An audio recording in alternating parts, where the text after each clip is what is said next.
Dear students, पिछले lecture में मैंने आप लोगों से auditing, book keeping and accountancy के बारे में डिस्कशन किया था। क्या मीनिंग होता है इनका, आपस में इनका क्या रिलेशनशिप है, और ऑडिटिंग का अर्थ और उसकी परिभाषा डिस्कस की थी, जिसमें आपने देखा था कि ऑडिटिंग मीन्स अंकेक्षण किसी संस्था की लेखा पुस्तकों की जांच होती है जो प्रमाणकों व अन्य सूचनाओं के आधार पर एक स्वतंत्र व्यक्ति द्वारा की जाती है, और इसका उद्देश्य यह रिपोर्ट देना होता है कि एक निश्चित तिथि को बनाया गया लाभ हानि खाता सही लाभ या हानि को तथा एक निश्चित तिथि को बनाया गया उसका चिट्ठा सही आर्थिक स्थिति का चित्रण करता है या नहीं करता है। एक डिस्कशन चलता है कि लेखाकर्म जो है वो अनिवार्य है, लेकिन ऑडिट जो है वो विलासिता की वस्तु है। ये दोनों टर्म इकोनॉमिक्स से लिए गए हैं, अर्थशास्त्र से लिए गए हैं। अर्थशास्त्र में अनिवार्यता का मतलब उन चीज़ों से होता है जो जीवित रहने के लिए, कार्यक्षमता बनाए रखने के लिए और सामाजिक सम्मान व प्रतिष्ठा प्राप्त करने के लिए अनिवार्य होती है। और विलासिता से अर्थशास्त्र में नियम उन वस्तुओं से लिया जाता है जिनसे व्यक्ति की कार्यक्षमता में कोई वृद्धि नहीं होती है, और अगर उसका उपभोग न किया जाए तो कार्यक्षमता में कोई कमी भी नहीं होगी। तो दो टर्म हैं यहाँ पर, नेसेसिटी और लग्जरी। इसके बारे में आज हम आप लोगों से डिस्कस करना चाहेंगे। तो लेखाकर्म को अगर अनिवार्यता के रूप में देखें, ये कुछ हद तक सही भी है कि लेखाकर्म अनिवार्य है व्यावसायिक संस्थाओं के लिए। तो लेखाकर्म अगर अनिवार्य है तो क्यों इसकी अनिवार्यता है, किन परिस्थितियों में इसको आप अनिवार्य कहेंगे, उसके लिए स्क्रीन पे आप देख रहे हैं। पहला पॉइंट मैं ले रहा हूँ अनिवार्यता के रूप में। पहला, व्यवसाय को जीवित रखने के लिए, किसी भी व्यवसाय को जीवित रखने के लिए खातों को मेंटेन करना, लेखाकर्म को अपनाना ज़रूरी है। क्योंकि अगर आप अपने खातों को मेंटेन नहीं करते हैं तो हो सकता है कि आप कंपटीशन में अपनी वस्तु को कॉस्ट से भी कम पर बेचते रहें, और अंत में जब आपका दिवाला निकल जाए तो पता चले कि हम तो कॉस्ट से कम पर माल बेच रहे थे। इसी तरह से कई व्यावसायिक संस्थाओं में कई विभाग होते हैं, कुछ प्रॉफिटेबल भी होंगे, कुछ नॉन प्रॉफिटेबल भी होंगे। तो प्रत्येक विभाग की प्रॉफिटेबिलिटी का अध्ययन करने के लिए भी अकाउंटिंग को अपनाना ज़रूरी है, क्योंकि जो अलाभप्रद विभाग है उसको आप बंद कर सकें या उसके बारे में कोई ठोस निर्णय ले सकें।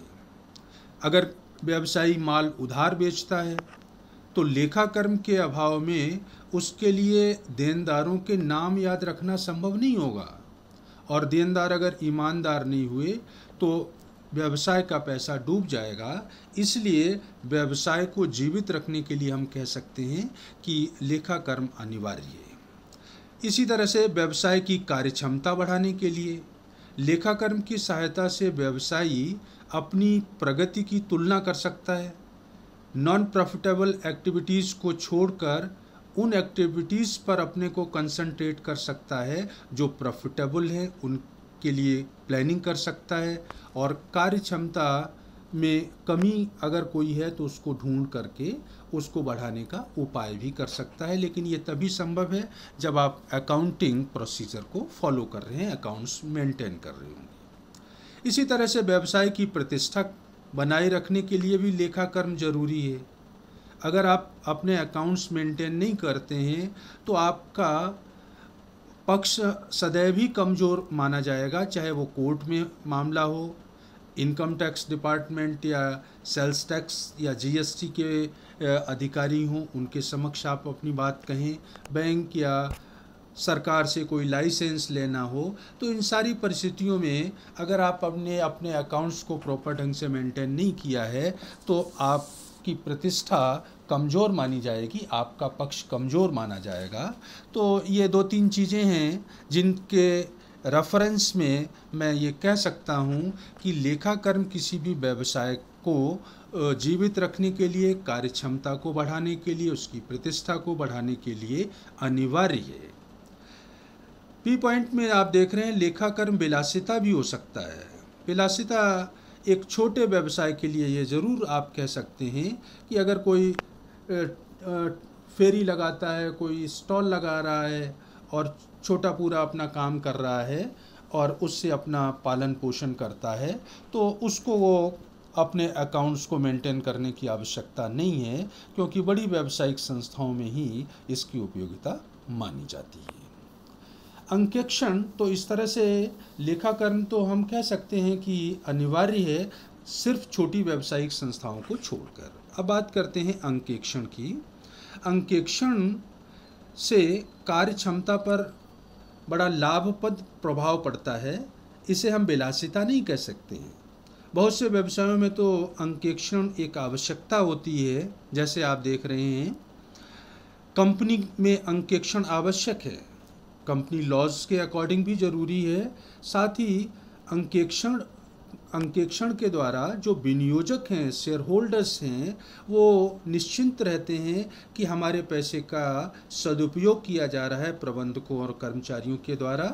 अगर ये अनिवार्य न होता तो शायद ही बहुत से लोग शेयर्स में पैसा लगाते।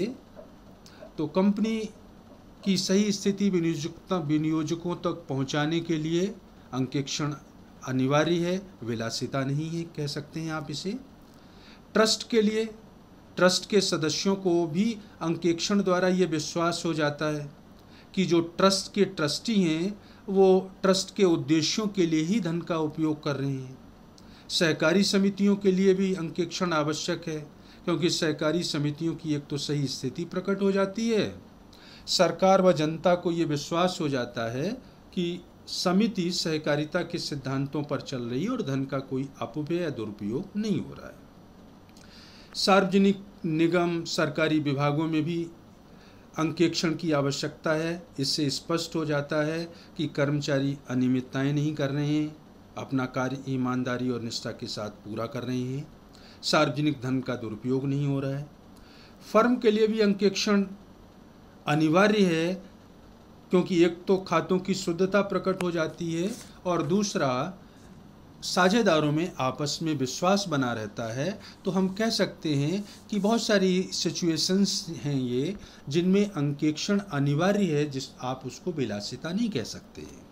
लेकिन कुछ लोगों का तर्क है कि अंकेक्षण विलासिता है, और उन लोगों का तर्क ये होता है कि अंकेक्षण में धन का दुरुपयोग होता है, क्योंकि जो ऑडिटर होता है उसको सैलरी या पैसा काफ़ी ज़्यादा देना पड़ता है और बजाय उस पैसे को देने से लाभ कम होता है, मीन्स धन का दुरुपयोग मानते हैं।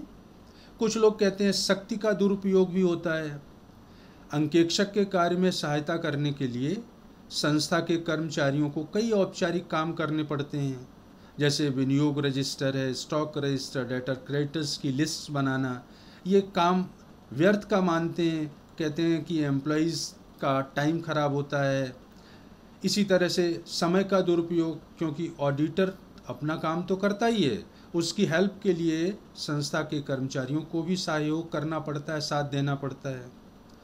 कुछ लोग कहते हैं ये बेकार की चीज़ है, क्योंकि ऑडिट करने के बाद भी प्रत्येक छल कपट या अशुद्धि प्रकट हो जाए ये अनिवार्य नहीं है, तो फिर अंकेक्षण कराने की उपयोगिता ही क्या है। कर्मचारियों की कहते हैं कार्य क्षमता में कमी हो जाती है, क्योंकि अंकेक्षक द्वारा कर्मचारियों से बार बार सूचनाएं मांगी जाती हैं। तो इस तरह से उन बार बार सूचनाएं मांगने से उन कार्य में बाधा उत्पन्न होती है। तो वो कहते हैं कि इससे कभी इनकी कार्य क्षमता में कमी होती है। तो कुछ लोगों का ये मानना है कि इन सारे फैक्टर्स की वजह से अंकेक्षण का कोई उपयोग नहीं है, इससे कार्य क्षमता में या प्रतिष्ठा में कोई वृद्धि नहीं होती है, और न भी कराया जाए तो कोई हानि भी नहीं है, तो इसलिए ये विलासिता की वस्तु है।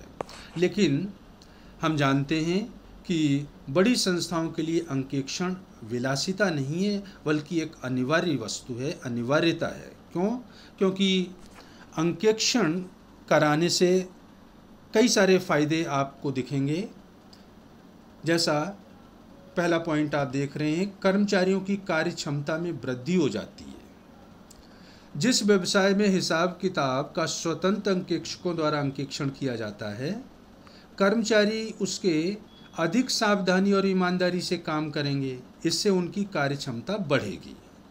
इतना ही नहीं, अंकेक्षक भी व्यवसाय की बारीकियों से परिचित हो जाएगा और वो इस प्रकार के सुझाव दे सकेगा कि कर्मचारियों को कम शक्ति खर्च करनी पड़े और कार्य अधिक शीघ्र ढंग से और व्यवस्थित ढंग से संपन्न हो जाए और गलतियां भी कम हों। तो कर्मचारियों की कार्य क्षमता में ऑडिट कराने से वृद्धि होती है।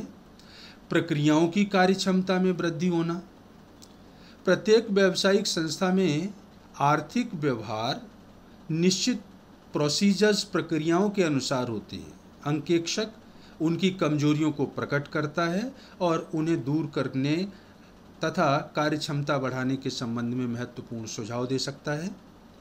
प्रबंधकों की कार्य क्षमता में भी वृद्धि होती है।